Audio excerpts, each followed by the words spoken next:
Ma'am क्या कर रही हो आप? क्या कर रही हो मतलब? इधर आओ। क्या है ये? अपने तिरंगे का अपमान। मैंने नहीं रखा इसे। हिंदुस्तानी फौजी की आंखें बाज से भी ज्यादा तेज होती है।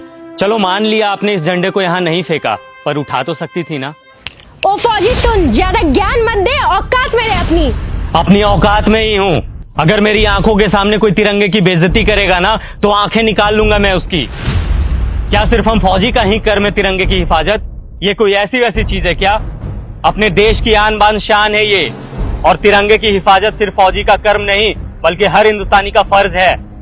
अरे जाना यार, टाइम मत खराब कर मेरा, बहुत देखे हैं तेरे जैसे।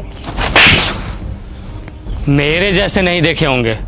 तूने एक लड़की को थप्पड़ मारा?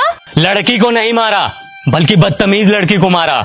हमें यह नहीं सिखाया जाता कि किसी बेगुनाह इंसान पे अपना हाथ भी उठाया जाए, लेकिन इतना तो तुम्हें भी पता होगा कि अगर कोई इंसान हमारे तिरंगे की तरफ आंख उठा करके भी देखेगा तो हिंदुस्तानी फौजी आंखें निकाल लेगा उसकी। फौजी होने का बड़ा घमंड है तुझे, औकात ही क्या है तुम्हारी? घमंड नहीं, फौजी होने का बहुत ही ज्यादा घमंड है मुझे, और इतनी औकात ही मेरी काफी है। तुम जैसे लोग ना 25-30 हजार की नौकरी करके ही खत्म हो जाते हो, और देख मेरी औकात, 10 लाख की गाड़ी में घूमती हूँ। तुम घूमो 10 लाख की गाड़ी में, हमें 50 डिग्री गर्मी, -50 डिग्री ठंडी, तेज बारिश में भी बॉर्डर पे खड़े होकर अपने देश के लिए हंसते हंसते सीने पे गोली खाने में फक्र महसूस होता है। यही हमें सुकून देता है। तुम क्या जानो असली देशभक्त होता क्या है? सुन, अब बहुत हो रहा है तेरा। तूने तो मुझे एक थप्पड़ मारा ना, मैंने तुझे 10 ना मरवाया ना तो मेरा भी नाम हनी नहीं। मेरी दीदी यहाँ की डीएम है, रुक अभी बुलवाती उसे। तू बस यहाँ से भागना मत। बिना डरे सीने पे गोली खाने वाले को थप्पड़ से डरा रही हो? फौजी हूँ, 1 इंच भी अपनी जगह से पीछे नहीं हटूंगा। जिसे बुलाना है बुला ले, मैं भी तो जरा देखूं उसे अपना देश प्रेम पहले दिखता है या फिर ये बहन। रुक, अभी समझ आ जाएगा।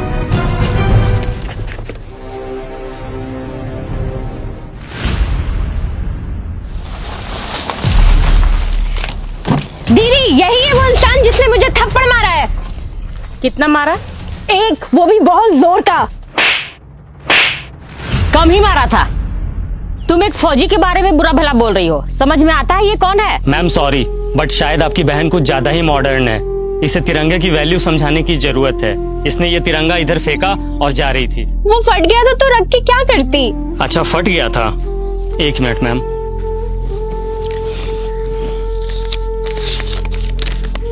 ये कितने का नोट है? 100 का। अब कितने का है? 100 का। अरे क्यों, फटने से इसकी वैल्यू खत्म नहीं हुई? मैं भी फेंक देता हूँ इसे। बड़े शर्म की बात है, एक नोट फट जाने के बाद भी अपनी वैल्यू नहीं खोता, चाहे वो 10, 20, 50, 100, 1000 कितने का भी हो। लेकिन हमारा तिरंगा जो अनमोल है वो फट जाने के बाद अपनी वैल्यू खो देता है। लोग इसे फेंक देते हैं। वाह। अब आपको कुछ बोलने की जरूरत नहीं है। आई एम सॉरी, मुझे सब समझ में आ गया है। अफसोस कि तुम्हें अब समझ आया, जबकि अपने तिरंगे की कद्र करना ये कोई समझाने की बात ही नहीं है। हम फौजी जब तुम लोगों की सुरक्षा में 20-20 किलो का वजन लेकर हमेशा खड़े रह सकते हैं, तो क्या तुम लोग एक तिरंगा नहीं संभाल सकते हम लोगों के लिए, अपने देश के लिए?